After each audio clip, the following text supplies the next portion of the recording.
Meanwhile, Norfolk Southern has been ordered to do more cleanup following February's train derailment in East Palestine, Ohio. The company is being told to further investigate the oily sheens and sediments in the water in East Palestine and the surrounding areas.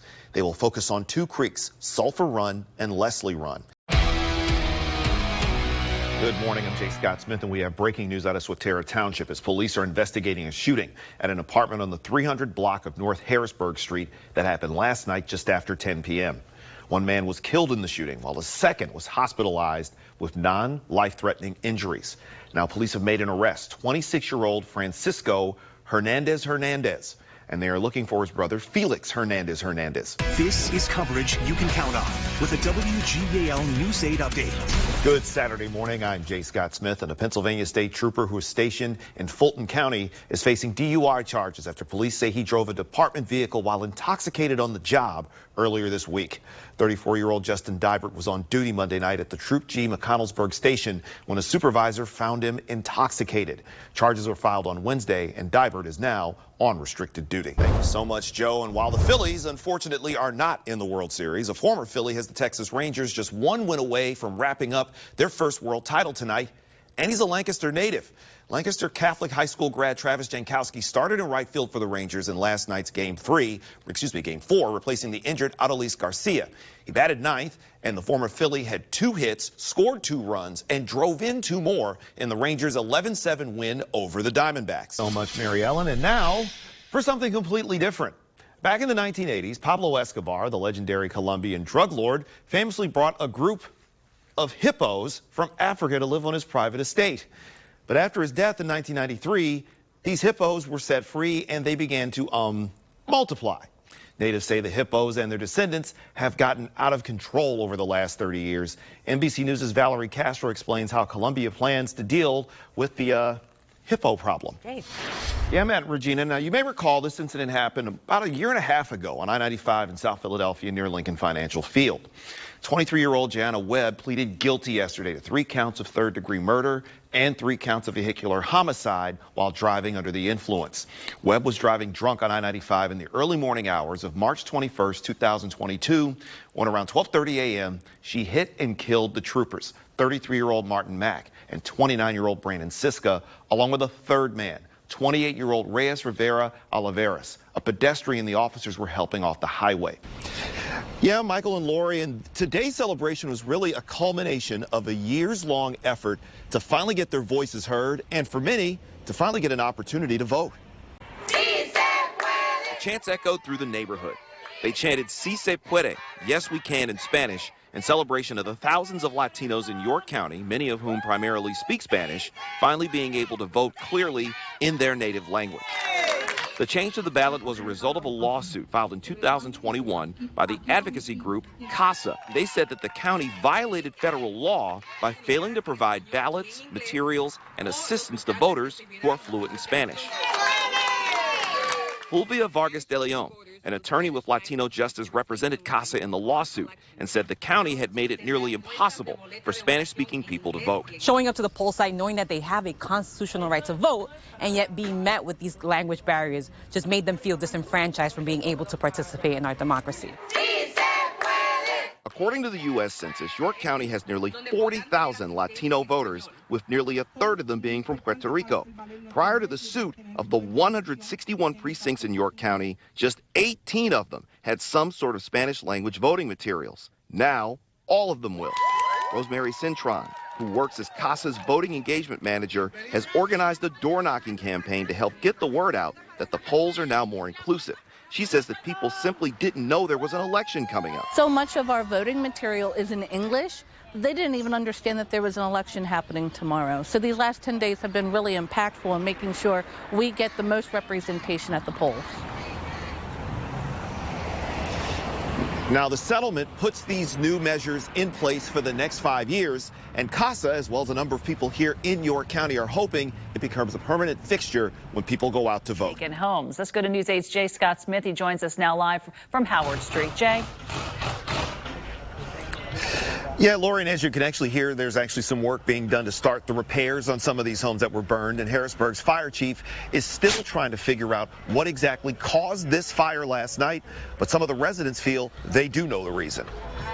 The first calls came in around 12:45 a.m. as the home near 13th and Howard went up in flames. Our Skycam catching the flames and smoke billowing from the abandoned row home and startling the entire block. The fire flattening the home, which sat in a group of 6, 4 of which have been abandoned for 20 years. Harrisburg Fire Chief Brian Enterline says the owners of the property have been nearly impossible to reach, which has led to a lot of frustration. The unfortunate thing is many of these folks live outside of the city of Harrisburg. They live outside of the Commonwealth of Pennsylvania, and they're just impossible to get a hold of. Residents in the neighborhood expressed their frustration as well because the homes have become targets for squatters. A man who was said to be living in one of the condemned homes was rescued from the fire, and a number of residents told me that they've seen people squatting in these homes using bonfires to keep warm. Leslie Brown has lived in this neighborhood for 17 years, and she told us that she and others have addressed this issue with the city, but to no avail. It's cold. You know, people want to be heated. They have struggles that they're dealing with. Compassion goes out for whatever the situation may be, from them being homeless. We understand that, we respect that, but not jeopardizing the rest of the community. The event was held here at the Faulkner Collision Center, and it's focused on making sure if you end up in a situation like this, that you're able to get out of it safely, especially if you're driving in an electric or hybrid vehicle. Think of all the airbags, advanced technology and safety systems that are made to keep you safe while you're in your car. Well, they may actually make it harder for first responders to save you in an accident. That's what brought first responders from across the Northeast to the Faulkner Collision Center for the National Auto Body Council's First Responder Emergency Education Program.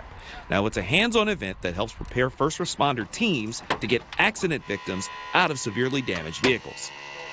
A lot of training that the first responders have are for very older vehicles that are in yards. So this is an experience. We have multiple 2020 vehicles that have the new metals, so they haven't experienced or learned on them yet. Many of those newer vehicles are also electric and hybrid vehicles, which have different types of batteries, and those pose a risk of electrocution if they get cut in the wrong spot.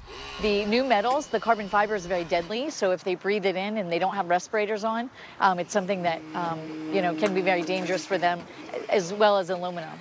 Firefighters like Jamie Keenhold from the Bath Township Fire Department in Northampton County has participated in these programs multiple times in the last 6 years, and she gets something out of it each time.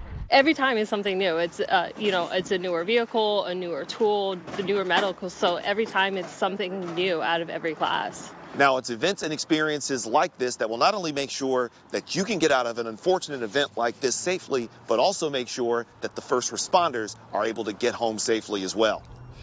Yeah, Lori, they did indeed make that journey all the way up here from Chester County to Harrisburg to make a very passionate plea for the state legislature to make sure that they pass this funding bill. This bill which could actually bring millions of much needed dollars down to Lincoln University. Now the group of students who dubbed themselves the Freedom 14 spent their weekend on the road, making the nearly 70-mile walk from their campus in Chester County, ending up at the Capitol building on Sunday. Now, the House already passed the funding bill after the schools froze tuition for the 2023-2024 school year. And if this funding is eventually approved in the state Senate, $623 million would be allocated as follows: $259 million to Penn State University, $169 million to Temple University in Philadelphia, $165 million to the University of Pittsburgh, and $19 million to Lincoln. Now, also in attendance at this press conference was State Senator Vincent Hughes, a Lincoln University alum, and the fact that Lincoln was the only school marching was not lost on him. I didn't see no Panther from Pittsburgh, the University of Pittsburgh, walking to Harrisburg. I didn't see any lion from Penn State walking from Happy Valley. I didn't see any owl from Temple University walking to Harrisburg. And Senator Hughes was very open in pointing out that those schools were not here. Now, the group calling themselves the Freedom 14 is going to head back to Lincoln tonight, and they said they hope that this is the last time they have to march up here in order to try to get funding done. That bill continues to remain in the state Senate. In Harrisburg, I'm Jay Scott Smith for WGAL News 8.